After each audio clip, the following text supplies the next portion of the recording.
मैं बहुत ही अमीर इंसान था। मैंने 4 शादियाँ की, लेकिन चारों ही पत्नियाँ बाँझ निकली। मेरी उम्र 40 साल की हो गई थी और मुझे बच्चे की बहुत ही चाहत थी। एक दिन मेरा दोस्त मुझे कोठे पर ले गया और कहा कि यहाँ एक लड़की पैसे लेकर बच्चा पैदा कर देती है।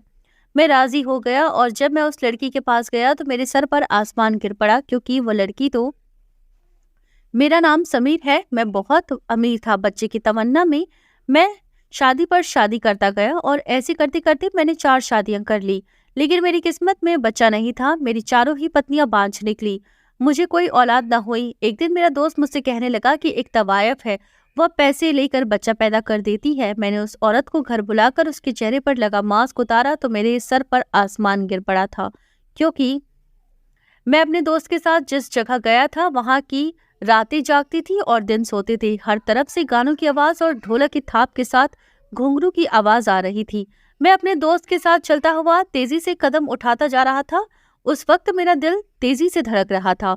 मैं बहुत ही अमीर इंसान था, मेरे पास पैसों की कोई कमी नहीं थी, लेकिन यह सच था कि मैं अय्याश टाइप का हरगिज नहीं था। मैं बाजारी हुस्न से मुझे कोई मतलब नहीं था, बल्कि मैं तो गर्दन नीचे करके निकल जाता।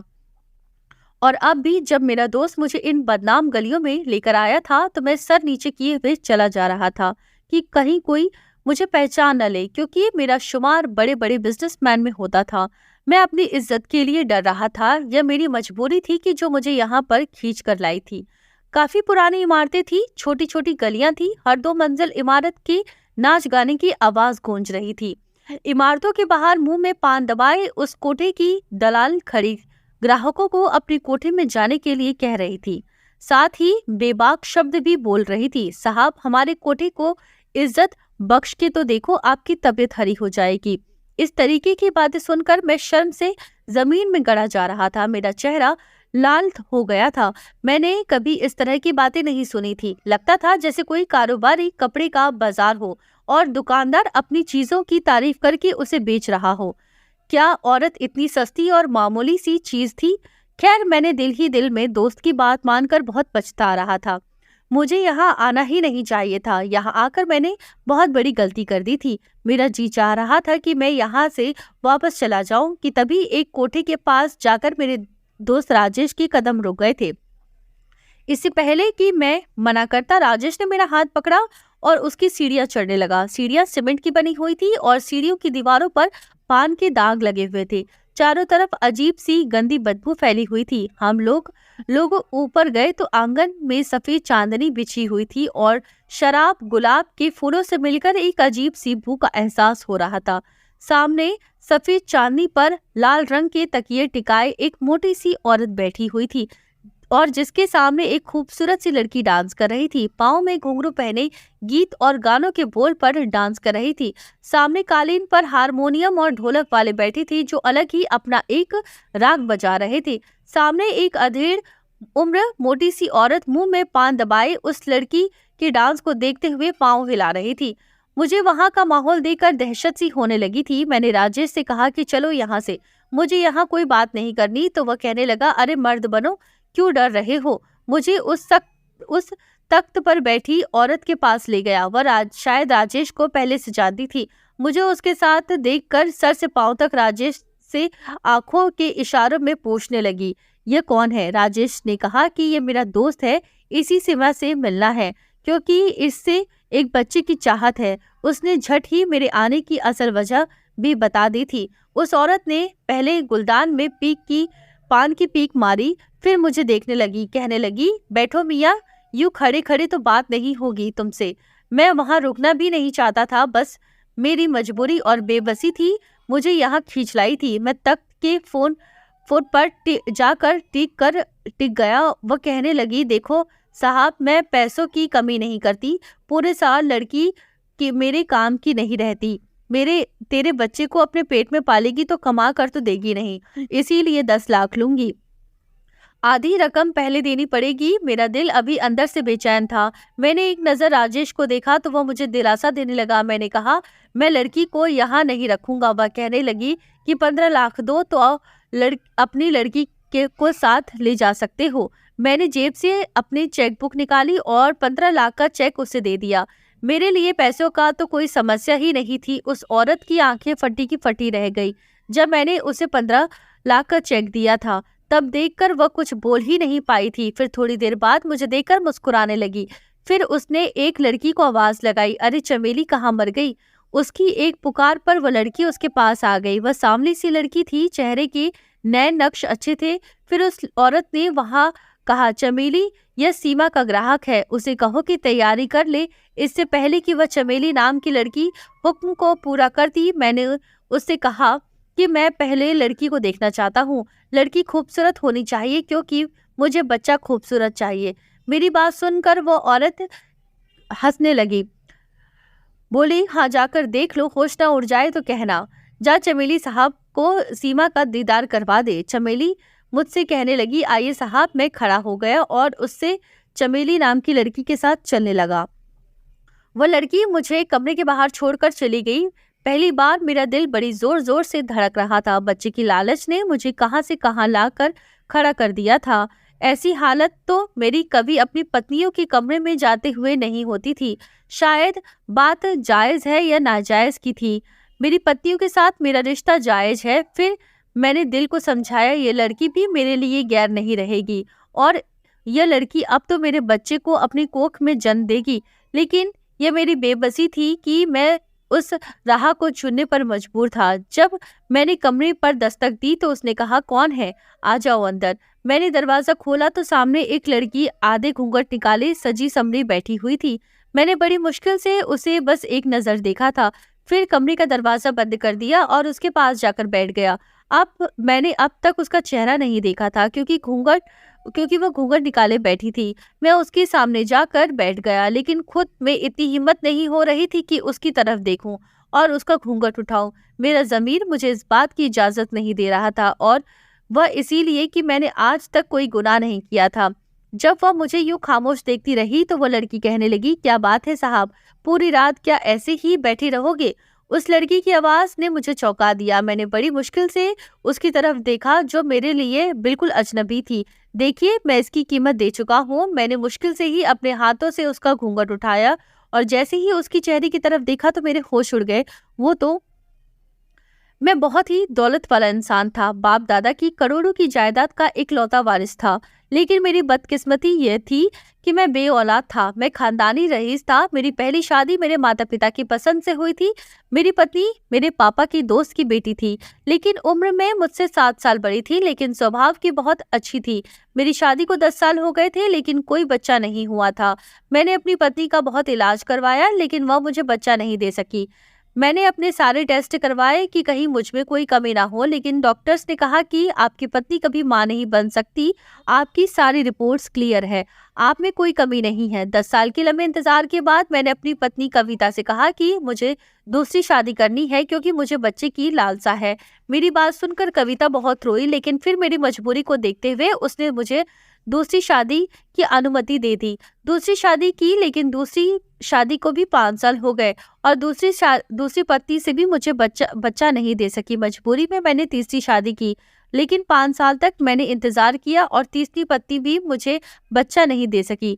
चौथी पत्नी ने भी मुझे बच्चा नहीं दिया। शादी के 25 साल गुजर गए, लेकिन मुझे बच्चे की खुशी नहीं मिली। मेरी उम्र अब 45 साल की हो चुकी थी। मैं अपनी पत्नियों का इलाज करवा कर थक चुका था। न जाने क्या समस्या थी, हर बार मेरी रिपोर्ट ठीक आती, बस मेरी पत्नियों की रिपोर्ट ही गलत निकलती थी। कभी कभी तो मेरा दिमाग इस बात को ही नहीं मानता था कि आखिर ऐसा कैसे हो सकता है कि मेरी चारों पत्नियां बांझ निकले। अगर एक पत्नी के साथ ये समस्या होती तो बात समझ में आती थी। चारों पत्नियां में एक जैसी ही समस्या थी। खैर, जो कुछ भी हो, अब मैं 5 शादी नहीं कर सकता था। 4 शादियां करने पर ही मेरे बारे में लोग तरह तरह की बातें बनाने लगे थे कि मैंने अपनी पत्नियों पर जुल्म किया है। बच्चे की लालच में मैंने एक दूसरे के लिए सौतन लाकर बिठा दी थी। लेकिन कुछ भी हो, मुझे अपनी चारों ही पत्नियां प्यारी थी। मैं उन्हें बराबर का हक देता था और सबसे ही प्यार करता था। मेरी पत्नियां भी बहुत अच्छी थी, आपस में प्यार मोहब्बत से रहती थी और मुझसे भी बहुत मोहब्बत करती थी। मैं उम्र के जिस हिस्से में पहुंच चुका था, वहां से आगे अब बुढ़ापा की शुरुआत थी। लेकिन मेरी यह करोड़ों की जायदाद का क्या होता अगर मैंने एक बच्चा भी नहीं होता, तो मैं अपनी सारी दौलत ज्यादा किसके हवाले करता। इससे भी बड़ी बात तो मेरे दिल को सुकून नहीं था, मेरा दिल बेचैन रहता था कि मेरा भी अपना कोई बच्चा होता।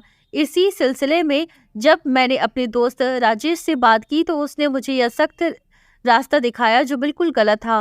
पहले तो मैंने मना कर दिया था, मैंने कहा कि मैं एक शरीफ इंसान हूँ, एक तवायफ से क्यों औलाद पैदा करवा लूंगा। मेरी बात सुनकर वह कहने लगा, तो क्या अब बच्चे के लिए 5वीं 6ठी 7वीं शादी करेगी? 4 पतियों से तो बच्चा पैदा नहीं हो सका और फिर अपनी उम्र देखो, बुढ़ापे में कदम रख चुके हो। समय समय गुजरने के साथ साथ औलाद पैदा करने के चांसेस भी कम हो जाएंगे। राजेश बात तो ठीक कह रहा था, मुझे औलाद चाहिए थी। राजेश कहने लगा कि मैं जो बता रहा हूँ उससे तो यह बच्चा भी हो जाएगा और तुझे 5वीं शादी भी नहीं करनी पड़ेगी। फिर तुम दुनिया को कह देना कि चारों पत्नियों में से किसी एक का बच्चा हुआ है, किसी को कुछ सवाल नहीं होगा। मैं काफी दिनों तक इस मामले पर सोच विचार करता रहा। मैंने अपनी पत्नियों से भी सलाह मशवरा किया, लेकिन जाहिर सी बात है वो मुझे कभी भी ऐसा काम करने की अनुमति नहीं दे सकती थी। एक तरफ मैं बच्चे को लेकर परेशान था तो दूसरी तरफ मेरी पहली पत्नी अब बीमार रहने लगी थी। मैंने अपनी बाकी तीनों पत्नियों से इजाजत ली और ज्यादा वक्त अपनी पत्नी को ही देने लगा। मेरी तीनों पत्नियां ने खुशी खुशी अनुमति दे दी थी कि मैं अपनी पहली पत्नी के पास ज्यादा से ज्यादा समय गुजारूं। ऊपर वाले की कृपा की मेरे ऊपर कृपा थी कि मेरी चारों पत्नियां बहुत अच्छी थी। मेरी कोई भी पत्नी कम उम्र नहीं थी, तीनों पत्नियां बेसहारा थी, इसीलिए सब ने आपस में बना कर रखा था। मेरी बाकी की पत्नियां बहुत ही गरीब और बेसहारा थी। मैंने यही सोचकर उनसे शादी की थी कि उन्हें सहारा भी मिल जाएगा और मुझे बच्चा मिल जाएगा। लेकिन मेरी किस्मत ही खराब थी कि मुझे बच्चे की खुशी नहीं मिली थी और मैं अपनी किसी भी पति को छोड़ नहीं सकता था। यह मेरे उसूलों के खिलाफ था कि अगर मेरा उनसे मतलब पूरा नहीं हुआ तो उन्हें छोड़कर बेसहारा कैसे कर सकता था। राजेश ने मुझे जो रास्ता दिखाया था मेरा दिल नहीं मान रहा था, लेकिन फिर सोच विचार के बाद मैंने आखिरकार इस फैसले पर पहुंच गया कि राजेश की बात मानने में ही भलाई थी। आखिर इसमें हर्ज ही क्या था, इसीलिए मैं उसके साथ कोठे पर आ गया था। लेकिन जब मैंने उस लड़की को देखा तो मेरे होश उड़ गए थे। उस लड़की का चेहरा देखते ही मैं कोठे से बाहर निकल आया था। फिर मैं कोठे पर नहीं रुका, राजेश ने मुझे पुकारा और पुकारता ही रह गया। पूछता रहा कि समीर तुम्हें क्या हो गया, लेकिन मैंने कोई जवाब नहीं दिया। तेज कदमों से उसमें से निकल कर अपनी गाड़ी में बैठ गया। मैंने रास्ते में का आने का इंतजार नहीं किया। वो घर से कहा कि घर चलो। पूरा रास्ता मैं बेचैनी से काटता रहा। एक पल को मुझे चैन नहीं आ रहा था। घर आकर मेरी बेचैनी वैसी की वैसी ही थी। मैं आज किसी भी पत्नी के कमरे में नहीं जाना चाहता था। ड्राइंग रूम में ही बैठा सिगरेट पी रहा था। जब आधी रात गुजर गई, बार बार मेरे दिमाग में उस मासूम सी लड़की का चेहरा घूमने लगा। पता नहीं क्यों उस लड़की को देखते ही मुझे उस पर दया आ गई थी। वह तो बहुत ही मासूम थी, 17-18 साल की मासूम सी लड़की जो मेरी बेटी की उम्र की होगी। मेरे ज़मीर ने यह बिल्कुल गवारा नहीं किया कि मैं उसके साथ शारीरिक संबंध बनाऊं और मेरे दिमाग की उलझन बढ़ने लगी। तब मेरी पहली पत्नी ड्राइंग रूम में आई, मुझसे कहने लगी, समीर क्या बात है, सोए नहीं आप? मैंने एक नज़र उसकी तरफ देखा, फिर ना में सिर हिला दिया। वह मेरे पास बैठ गई, कहने लगी, क्या कोई परेशानी है आपको? मैंने एक नज़र उस पर डाली। मेरा और उसका साथ 25 साल का था और अब वह बीमार रहने लगी थी। मैंने उसका हाथ थामा और कहा, तुम्हारी तबीयत कैसी है? कहने लगी, मुझे अपने बच्चे की उम्मीद नहीं। मेरे पेट का अल्सर कैंसर का रूप धारण कर चुका है और इससे बीमारी में से अब और ज़्यादा नहीं लड़ सकती। मेरी पत्नी की आंखों में आंसू आ गए थे। मैं जानता था कि मेरी पत्नी कुछ ही दिनों की मेहमान है और इसीलिए मैं अपना सारा समय अपनी पहली पत्नी के साथ गुजारता था। मेरी पत्नी ने रोते हुए अपना सिर मेरे कंधे पर टिका दिया। मैंने उसे अपनी बाहों में ले लिया और कहा, कविता, मैं चाहता हूँ कि मैं तुम्हें लंदन ले जाऊँ और वहीं तुम्हारा इलाज करवाऊँ। मेरी बात पर वो कहने लगी कि कोई फर्क नहीं पड़ेगा, समय गुजर चुका है, मेरा समय अब करीब आ चुका है। लेकिन मरने से पहले मेरी एक आखिरी इच्छा पूरी कर दे। मुझे इस घर में बच्चे की किलकारियाँ देखनी हैं। एक छोटा सा प्यारा सा बच्चा आपकी गोद में देखना है। आप चाहे तो मुझे तलाक दे दे और किसी ऐसी औरत से शादी कर ले जो आपको बच्चा दे सके। कविता की बात सुनकर मेरी आंखों में आंसू आ गए। मैंने कहा, कविता, मैं तुझे मरने से पहले और ज्यादा दुख नहीं देना चाहता। पहले ही मैं तुम्हें बहुत दुख दे चुका हूँ। तुम्हारे लिए 3-3 सौतने लाकर बिठा दी, लेकिन अब इतना बड़ा दुख मैं तुम्हें नहीं दे सकता। मेरी बात सुनकर कविता बहुत ही दुखी मन से कहने लगी कि मुझे आपकी कोई भी बात बुरी नहीं लगी है। हाँ, पहले पहले थोड़ा दुख जरूर हुआ था, लेकिन फिर मैं समझ गई थी कि आपके मन में भी बच्चे की लालसा जागती होगी, और फिर मैंने अपने आप को समझा लिया था। लेकिन मुझे कहाँ पता था कि मेरा मनहूस साया आपको कभी बाप नहीं बनने देगा। इसीलिए मैं कह रही हूँ कि आप मुझे तलाक दे दें और एक ऐसी औरत को घर ले आए, उससे शादी कर लें जो आपको बच्चा दे सके। जब मैं आपकी ज़िंदगी से चली जाऊँगी तो हो सकता है आपको बच्चे की खुशी मिल जाए। इतना कहकर वो रोने लगी। मैंने कहा, ऐसा कुछ नहीं है, ऐसा मत सोचो, शायद बच्चा मेरे नसीब में ही नहीं था। मेरी बात सुनकर वह कहने लगी कि आपने शादी हमेशा बेसहारा लड़कियों से ही की है, ताकि आपकी बात भगवान को पसंद आ जाए। लेकिन आज आप उस कोठे से भागकर क्यों आ गए हो? उसके मुँह से ये बात सुनकर मुझे हैरत का तेज झटका लगा। मैंने कहा, तुम्हें किसने बताया? मेरी बात सुनकर उसने एक गहरी सांस ली और कहने लगी, वह सब छोड़ो, मेरी बात का जवाब दे। मैंने कहा, मेरा दिल नहीं माना, क्योंकि वह तवायफ है, फिर बहुत ही कम उम्र है, बस 18 साल की है, लड़की है। उसे देखकर तो मुझे उस पर तरस आ सकता था। पता नहीं कम उम्र में उस बेचारी से ये घटिया काम क्यों लिया जा रहा है। मैं इसीलिए वहां से वापस आ गया था। जिस लड़की के पास मैं भागकर आया था, वो लड़की 18 साल से ज्यादा की नहीं थी, बहुत ही सुंदर थी, लेकिन इतनी कम उम्र भी थी। अगर मेरी शादी के बाद मेरी बेटी हो गई होती तो शायद उस लड़की से भी ज्यादा प्यारी होती और उसी की उम्र की होती। मेरी पत्नी कहने लगी कि समीर, तुम उस लड़की से शादी कर लो।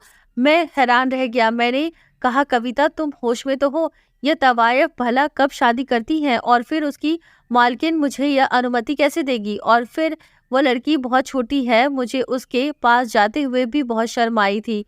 मेरी पत्नी कहने लगी कि हो सकता है आप उस कोठे पर से ज़्यादा आज़ाद करवाने में कामयाब हो जाएं, तो आपको आपकी इसी बात से खुश होकर भगवान आपको बच्चे की खुशी दे दे। अपनी पत्नी की बात सुनकर मैं चुप हो गया। कुछ दिन तक इसी बारे में सोचता रहा। अगर मैं उससे शादी कर लेता तो शायद सीमा की इस गंदगी से छुटकारा मिल जाता, वह उस दलदल से निकल सकती थी।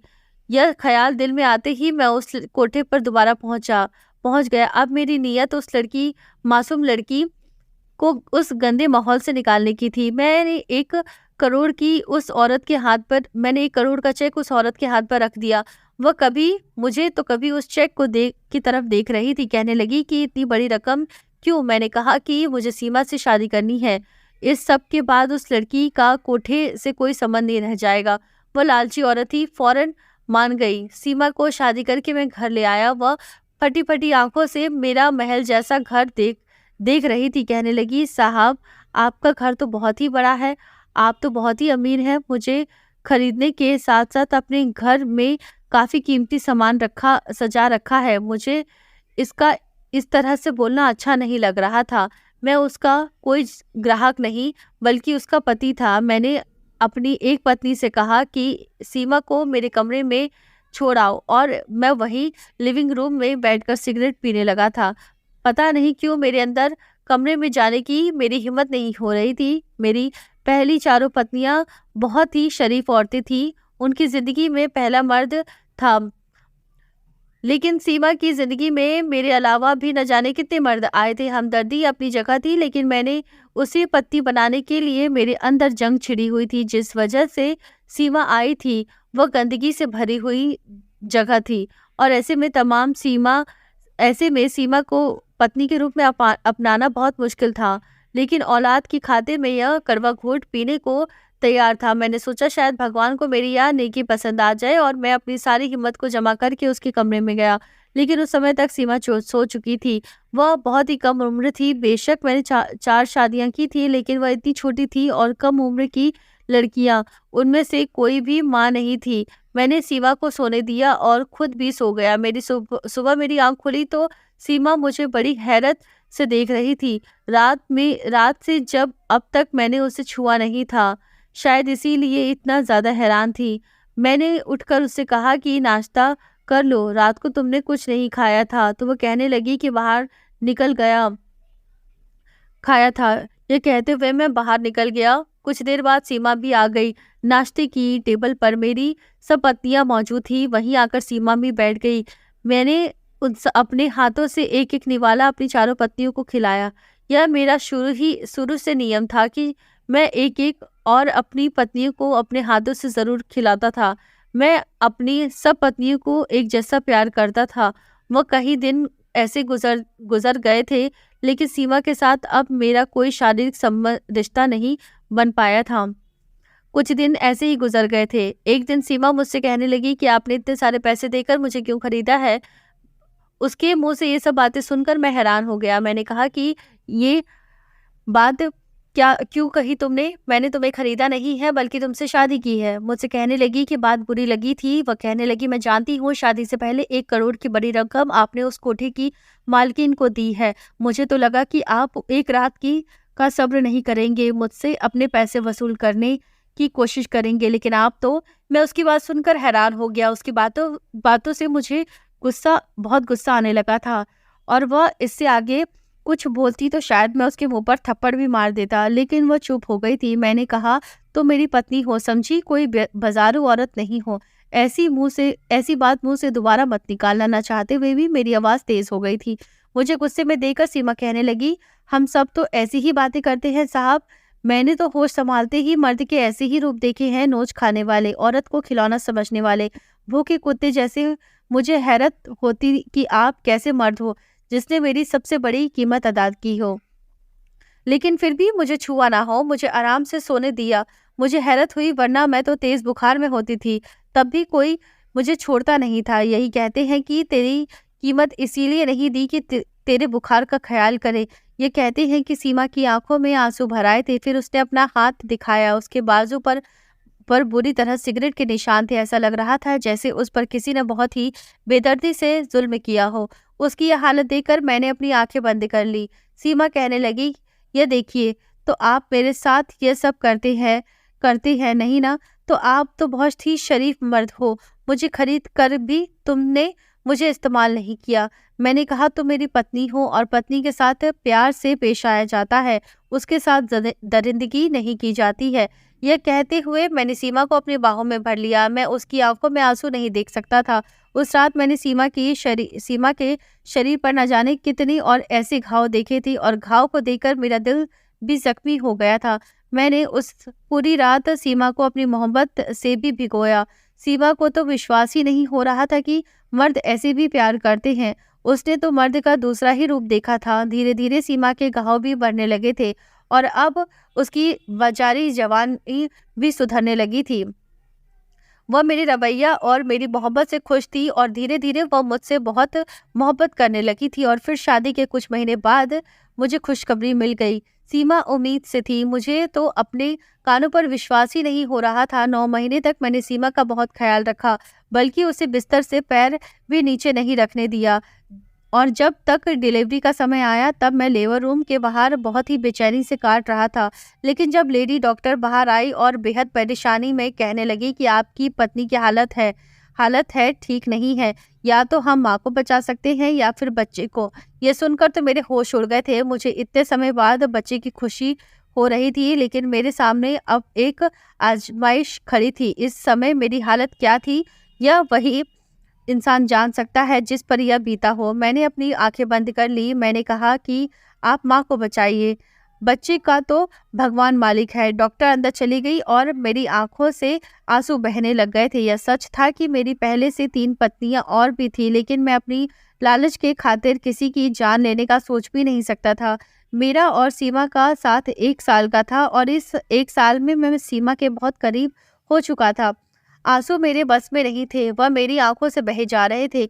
कुछ ही देर बाद लेडी डॉक्टर बाहर आई। मैंने उससे पूछा, मेरी पत्नी कैसी है? तो कहने लगी कि माँ और बेटा दोनों ही खतरे से बाहर है। ये सुनकर मुझे हैरत का झटका लगा।